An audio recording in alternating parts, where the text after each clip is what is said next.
السلام عليكم أحبة المشاهدين، وأسعد الله أوقاتكم بكل خير. مشاهدينا الأعزاء، نرجو من حضراتكم قبل مشاهدة هذا الخبر الانضمام في قناتنا على التليجرام، حيث ننشر فيها جميع أخبار وزارة التربية.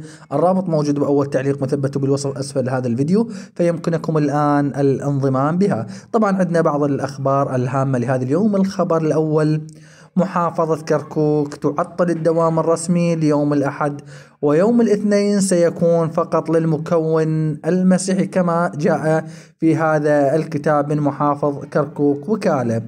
الخبر الآخر: الأنواء الجوية تتوقع هطول الأمطار بدءا من يوم غد الأربعاء، ودرجة الحرارة الصغرى في العاصمة 5 مئوية. إن شاء الله عند إعطاء عطلة ليوم غد سيتم نشره في قناتنا.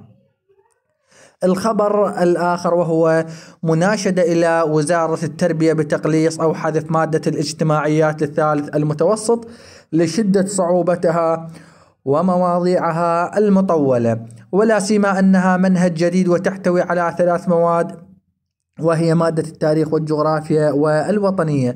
وكذلك نناشدكم بالإعفاء العام لتشجيع الطلبة على الاجتهاد والتفوق، لأن الإعفاء الفردي لا يلبي طموح الطلبة المتفوقين. طبعا طلاب الخامس العلمي تطالب بحذف مادة علم الأرض لأنها مادة أدبية وليست علمية، وتوجد إثباتات كثيرة لطلبة يحصلون على الدرجات الكاملة في الكيمياء والفيزياء والرياضيات وغيرها، وفي علم الأرض يحصلون على 60 أو 70، وهذا يدل على أن إضافة علم الأرض هو قرار متسرع، ونتمنى إعادة النظر في هذا القرار. إن شاء الله سننشر لكم جميع المناشدات والمطالبات، ولكن فقط اشتركوا في القناة وفعلوا الجرس حتى تصلكم الأخبار من قناتنا أول بأول. والسلام عليكم ورحمة الله تعالى وبركاته.